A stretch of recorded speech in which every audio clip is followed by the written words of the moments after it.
Euphoria is a TV show that is it a show? Is it a show? I think it's a show. Is it TV? Is it a series?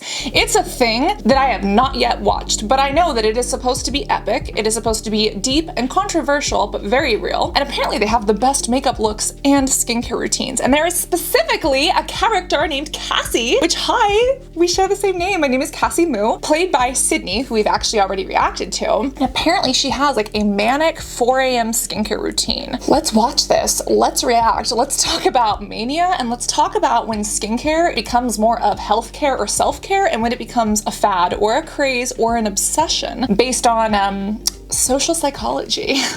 Cassie decided to wake up at 4 a.m. that morning to get ready for school. She needed to clear her head.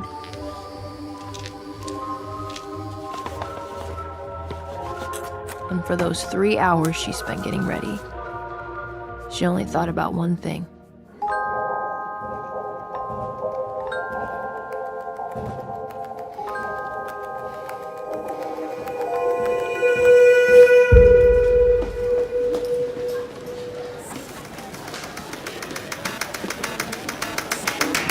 Oh, we're not done yet. But yes, who here has ever gotten up at a ridiculous time just to get ready for an event or a daily thing, or just the anxiety of going outside and having to face the world? Fun fact, I used to wake up not at 4 a.m., but about an hour and a half to 2 hours before school so I could cover my face with foundation when my acne looked so horrible. I didn't have this obsession with a boy or with a person, but I had this obsession with wanting to have friends, wanting to be liked. It was bad, and a lot of my acne really got in the way of me making friends. I'm sure there were other things as well, but I was kind of that person who floated between friend groups and didn't really have like a best friend. And I think I really was desperate for like attention or just to be accepted, and that was so very difficult. It's unhealthy, and watching her, it's like, girl, what are you doing? Go back to sleep. But you know, it's relatable.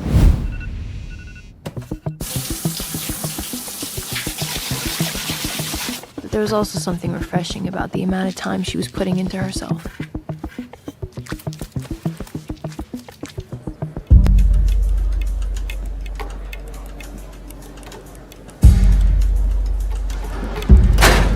Out of sight, out of mind.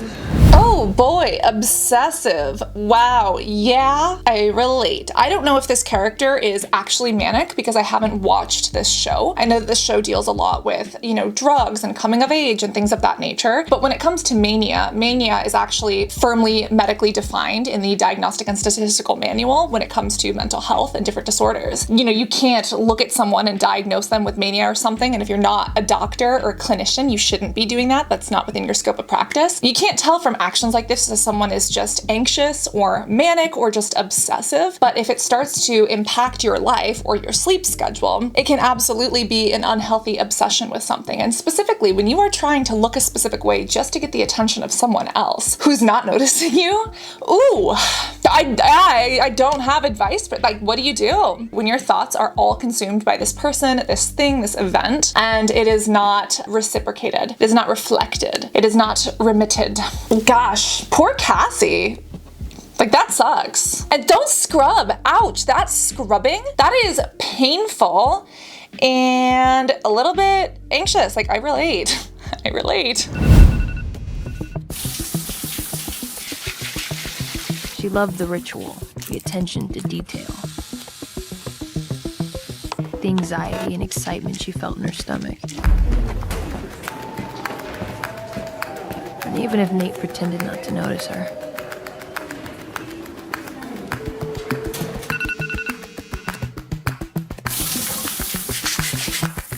it was her way of telling him that she was his. Let me just say, boy doesn't notice. Like, I'm sorry, unless you're actually having this conversation, he has no idea how many steps are in your routine. And that also goes for girl or non-binary friend. Like, literally, unless you tell someone, they don't know how many steps are in your skincare routine. And that is why I believe that skincare is for you. People can see your makeup, they can see your clothing, they can see your hair, they can see, you know, what brand of kombucha you're sipping on. Oh, she's spicy today. However, no one can tell what sort of skincare you're using, how much you spent on it, what's in your routine. And that's why I think that for me, it was so important to see my skincare as not a routine, but a ritual. This is something for me. It's enjoyable. If I want to do 58 steps like Shay Mitchell, then I will. But when is that something personal versus pathological? When is that obsessive? You know, like washing your hands a certain amount of times or having intrusive thoughts that you can't get rid of? When is it scrubbing or scraping at your skin for some sort of anxious reason? And when is, you know, a lack of sleep combined with thoughts, delusions, or hallucinations actually playing into mania? Can we watch this show like on a live stream? Like this is the only like 3 minutes I've seen of it, and they did a really good job on this, whoever made this.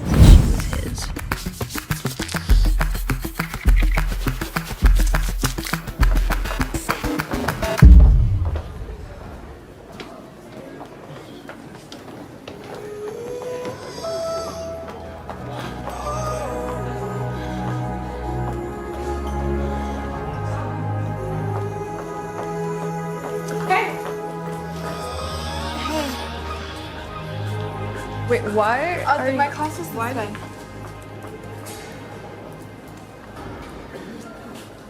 Wait, what just happened? I need some context. Cassie, what's going on? When it comes to this routine, we recognized a lot of tools. And fun fact, I think that the actress Sydney brought most of her actual skincare onto set. So she was using a lot of the things that she loves. So obviously, for cinematic value, this was done in a purposeful way, but like do not scrub your skin like that. But also the feeling of, I don't know if you've ever felt anxious, if you've ever felt like your skin is crawling and you're like crawling out of it. Sometimes there is something grounding about feeling and being aware of the chair that you're sitting on or the bed that you're laying down in, right? Being aware of your physical body and where you are and not disassociating from that. I don't know if this character has some sort of a mental health condition or not, but fascinating. Look at this, on TikTok, she actually shares a fun fact with us. Do you want to know something that's really funny?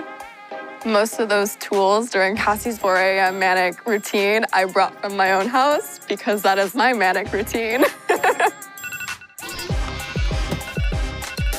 So I'm like, I'm just gonna bring a bin to set that day and I'll play with all the tools and you tell me if you like it or not. And it was crazy, it was a lot of fun. We got to play with so many really cool looks because I was all these other characters that I thought Nate wanted. So I was really anxious because I had to jump back and forth with Cassie and her mind and where she was level-wise with her anxiety and her manic episodes because she goes through quite a bit. I have never, ever been happier. So it was like playing dress up and that's what Cassie was doing. Oh my God. Wow. Okay, so it does sound like there's mania and anxiety. I think I was reading somewhere online that they did specifically always have this Cassie character show up with like a dewy face because she's like always anxious or something. Kirby Johnson is fantastic. She's a writer for Pop Sugar and many other publications. She actually did a video where she kind of analyzed each character and why their makeup or beauty choices were so influential. And I guess, you know, Cassie had this dewy, glowy youth, whereas another character was always mattified, which showed maturity or something. It was a fantastic analysis. And as someone who is not cinematically inclined, like YouTube and TikTok and the internet are my media, like I didn't grow up watching movies or TV, I don't always see or understand these things the way that someone who grew up with that, you know, with normal socialization skills did. But this does bring back very uncomfortable, but very real feelings of anxiety, of trying to use your beauty to express who you are to the world. And let's actually read this article that kind of goes through the tools that she was using. As according to this article, it does sound like she's doing this to get the guy. It does sound like she's doing this to get the boy. And as according to Hype Bae, that other girl, like this boy, this Nate guy, is actually dating someone else. So Cassie is going crazy at 4 a.m. to try to get the boy that, you know, is hanging out with someone else. Hype Bae specifically says that one of the highlights of the 3rd episode of Euphoria Season 2 is Cassie Howard's beauty routine, which requires a high schooler, mind you, this is high school, to wake up at 4 a.m. to impress her bestie's ex, Nate Jacobs. The intense morning routine involves everything from massaging tools into curling hair ribbons. And can we just say, that amount of anything to impress someone else, like how dare you let someone else's opinion of you dictate how you feel about yourself? You are wonderful, you are fantastic, and you have many gifts to give to this world that come from who you are, what you think, what you do, not how you look. And that's why I always say that what you look like has no impact on what you can do for this world. And if you want to dress up pretty, you go for it. And if you really wanted to grab attention, let me just say, like, if the goal is attention, attention can be positive or attention can be negative, right? And if all you want is attention, you could just walk down the halls naked. You could walk down the halls in a chicken suit with, you know, scuba gear on, you know, like that's how you get attention. But it's this idea that not all attention is good attention, and who or what are we trying to impress? And what is the goal of that interaction? And obviously here, it's either likability or infatuation. But do remember that being liked is different than being respected, which, you know, learning that in therapy right now. But it really seems like she is struggling with some sort of anxiety or mania. And this is, you know, one of those things that is now becoming a ritual for her so that she can get the attention of this guy. I'm feeling like I'm actually like sweaty and anxious because I'm feeling what I used to feel, as well as her sense of desperation. Call that CPTSD, call that whatever you want. High school made me uncomfortable. And although I did not have a 4 a.m. skincare routine, I had my own obsessive routine, which looking back, think about how many hours you spent in front of a mirror trying to get ready. The more time we spend negatively in front of a mirror, if it's not productive or it's not making us feel better about ourselves, that is literally sucking and stealing our time from doing the things we love, from being the person that we want to, from having happy moments, spending times with friends, learning things, or doing things we care about. If you're in front of the mirror because you're having fun and you love these tools and they make you feel luxurious and you love to layer your skincare and you enjoy the science and the anatomy behind it, then great. But if you're there hating yourself because of your skin, talking down to yourself, worrying about what you look like, infatuated, you know, with this idea of idealized beauty, that is robbing you of the one thing you can never get back, which is time. I don't know if that's the lesson that this whole thing was trying to get across, but that's really how it comes out for me. And we have reacted to Sydney's skincare routine, but let's actually look at what she's using because Pop Sugar laid it all out for us. To prep her effortless waves, apparently Cassie wraps her hair with the Heatless Hairs Curling Ribbon Kit. I've actually wanted to try this. I have to do this using a curling iron and by like blowing out my hair. My hair is naturally very curly, very frizzy, and again, was bullied for it. People told me it looked like pubes, specifically a hairdresser and like kids at school. It made me very uncomfortable. So I would always straighten it and I would actually tease it and back comb it back when I was, you know, experimenting with the way I looked and I wanted to present myself to the world. I was like an emo scene kid. I was one of those. I did listen to Jeffree Star and Blood on the Dance Floor. I don't recommend listening to Jeffree Star or Blood on the Dance Floor, but I did. That is beyond the point of this video. We are not going to sit here and rehash my teenage angst. Basically, I've never used these things, but I'm actually very interested in trying them. Has anybody tried them? Do they work on curly hair? Let me know. To depuff her eyes, she uses the Peter Thomas Roth Detox Hydrogel Eye Patches. I have not tried these, but I would actually like to. Peter Thomas Roth is really good. They seem expensive though. And then she sculpts her face using an electric jade roller, an ice roller, rose quartz gua sha, rose quartz facial roller, and a 24 karat sculpting bar. That is like too much of the same thing. Whenever you are rolling your face or doing something like that, the goal is literally lymphatic fluid stimulation, massage, circulation, relaxation, etc. And you could use any of those tools, but you don't need to use them all, and you definitely don't need to use them all at the exact same time. When it comes to gua sha especially, gua sha is actually a practice using a stone that actually causes bruising under the skin, which you should not be doing to the face. Gua sha has become very westernized, even though it's been around for thousands of years in traditional Eastern and Chinese medicine. Apparently, she's actually using the gua sha pretty aggressively here. Like, that is aggressive. Please do not hurt your thyroid. My goodness. She's also using a lot of facial rollers, which again, put them in the fridge. They're fine. Are they essential? No, you shouldn't be spending 50 to 200 bucks on one. But if you want to get an inexpensive one and if it makes you feel good, then great. But you shouldn't have to wake up at 4 a.m. to obsessively do this. Let me tell you, the look of confidence goes way farther than the look of a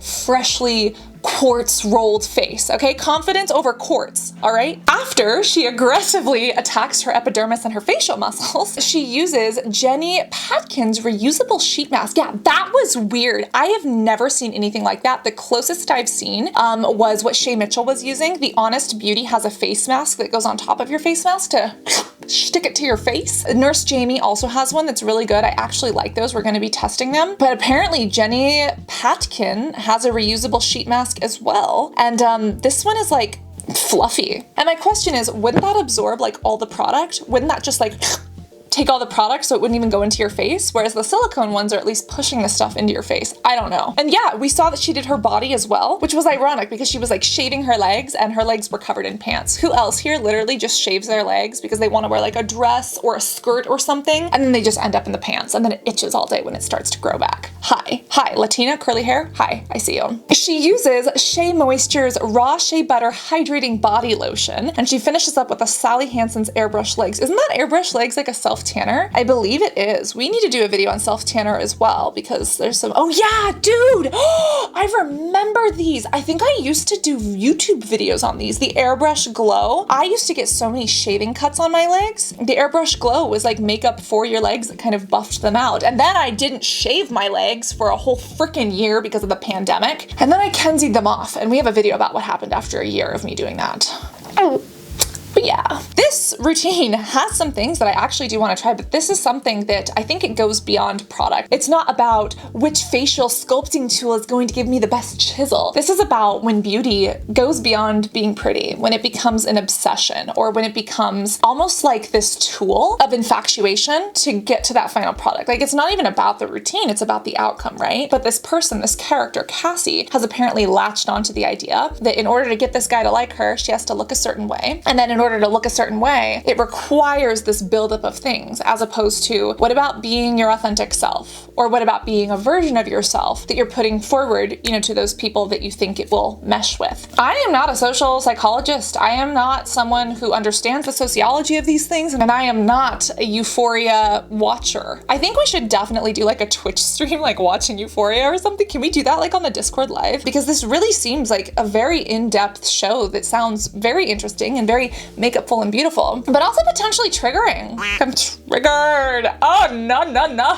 The sweaty palms, the anxiety. But really, who here has had an obsessive routine? Who here has had like an obsessive picking routine? Hi, me. I even had like this 24-hour post-pimple popping routine that I would like go through. It didn't actually help all that well. I was convinced that it did, but it didn't. There are like a lot of little obsessions that I feel for those of us who have struggled with our identity or with anything. We latch on to the final outcome, this idealistic outcome, but we put together these routines or these cycles of things that we think are going to get us there, and then we over focus on those, or we overemphasize those because it's something that we do have control of. And I know that's not for everyone, but that was definitely for me, and I'm sure some other people. And I'd love to know, have you seen this show? And after seeing this clip, how does this make you feel? What is your 4 a.m. manic skincare routine? I do have skincare that I keep by my bed, just that I always use it no matter what. Uh-oh. Now I'm overanalyzing myself. Anxiety! Shut up! Let me know if you want to watch Euphoria together on the internet, and always be beautiful both inside and out. And make sure that you watch this routine where we actually react to Sydney, who plays Cassie, and her actual skincare routine. Love you guys. Bye.